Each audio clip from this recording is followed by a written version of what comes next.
The Marvel Tōkon open beta is finally out, and in this video I'm going to give you 5 tips to improve your gameplay as soon as possible so you actually ease into the learning process and enjoy the game and have a ton of fun. Of course, if you enjoy the Marvel Tōkon content, don't forget to like and subscribe to support the channel. It helps me a ton. And now let's get into it. Okay, so the first tip or advice in this video is that you need to learn how to anti-air consistently in Marvel Tōkon. This game, in my opinion, has some of the best universal anti-air options that I've seen in a fighting game in a long time.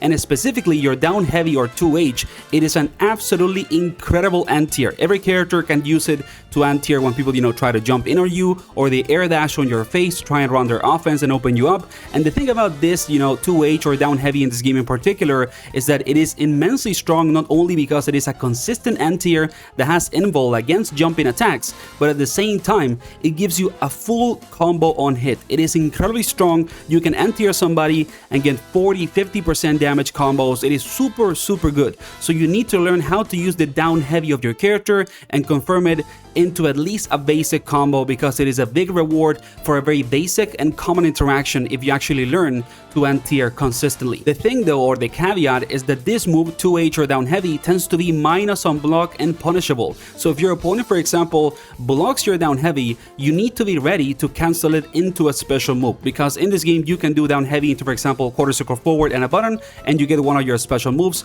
So that's kind of like the only thing that you gotta worry about, because if people block the attack, it is indeed punishable. But it is extremely strong, one of the best universal anti-airs I've used in any fighting game over the last few years. So do not sleep on down heavy or 2H in this game, and learn how to use it correctly. Then for the second advice, or tip number 2, is that when you play Marvel Tōkon, you need to worry about getting your assist or entire team into the match as soon as possible. The way that you do this is either by losing a round that gives you a free teammate into the battle, or by, for example, doing wall transitions or wall sticks in the context of the gameplay of the game. You can get, wall transitions or wall sticks by, for example, grabbing people in the corner, or doing some specific special moves and attacks from your character that give you that interaction. And then after the transition or the wall stick, one of your teammates is going to actually get into the battle. This game being a 4v4, it is extremely important for you to get all your assists, because a lot of the time your assists are going to be the best way to play neutral with your point character, which is, the one that you're controlling. Or for example, your assists are going to allow you to run your offense better, to open people up on defense, or even to defend yourself. So it is extremely important to actually get your 4 characters out as soon as possible and available, and actually don't kind of leave that into a secondary option or as something that is not that important in the gameplay. So as soon as you can in a match, get those wall transitions, those wall sticks, or lose a round so you actually get one of your teammates as soon as possible. Then for tip number 3, or the third advice on the video, is that you should not worry at the start on learning every single character you have on your team in this game. I wanted to talk about this after, speaking around the idea that you need to unlock your teammates and get your assists, because getting your full team, like the 4 characters that you're playing, available in the game doesn't mean that you have to actually pilot them, okay? You can just play the game as a 1v1, because it has only 1 health bar in comparison to older tag games that tend to have a health bar per character. And in the case, of this game, it's just 1 entire universal health bar. And on top of that, the game is pretty much designed so that beginner level players play it as a 1v1 with assists. And the idea of unlocking your entire team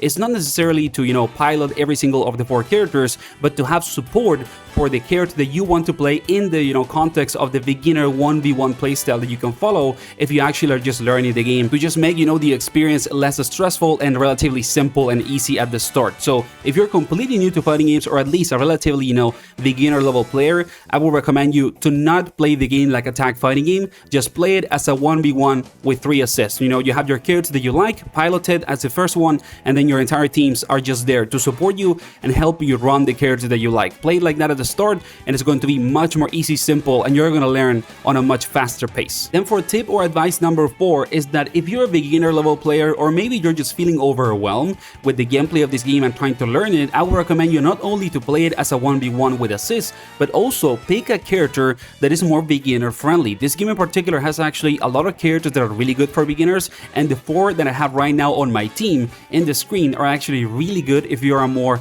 beginner level player. So if you like Captain America or Miss Marvel or Wolverine or Penny Parker, I would recommend you to pick one of those 4 characters because they have more simple movesets. They have also relatively simpler combo routes if you actually do the simple stuff of the characters right. And on top of that, their game plan is a bit more straightforward when compared to other characters in the game. So again, if you're feeling overwhelmed, do not feel ashamed of maybe picking up a character that is a bit more easy. I would recommend any of these 4. Even also somebody like Star-Lord, for example, or Ghost Rider can also be a relatively, more like beginner-friendly character. So please pick up a character that you like, but also that maybe helps you to understand the game and not make it that super overwhelming if you're feeling like it is hard for you to learn the actual, gameplay of the title. So pick one of those characters and maybe see if you like them. And then for the last piece of advice or tip number 5 is that please do not get super obsessed or worried about combos in this game. This game is going to have some crazy combo routes that are going to be really cool looking and fun,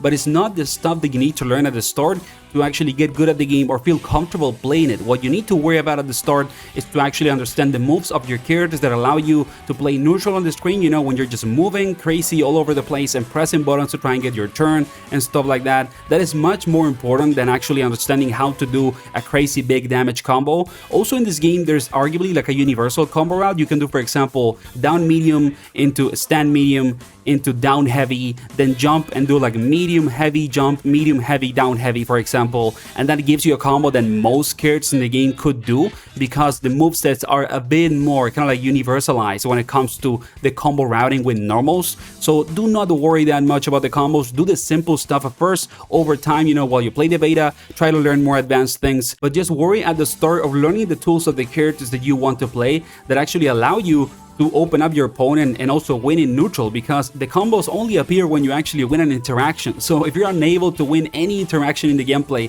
it doesn't matter if you have the craziest combos in the world. Combos don't matter as much as people think, especially at the start when you learn the fighting game. So worry about everything else, and combos will come over time during the weekend while you play the beta. So that was the video, guys. I hope that it was useful, that it helped you to get into the Marvel Tōkon beta and actually have a fun time with the game and feel like you can learn, faster and in a less stressful way. Like and subscribe if you enjoy the content, and see you on the beta. Take care.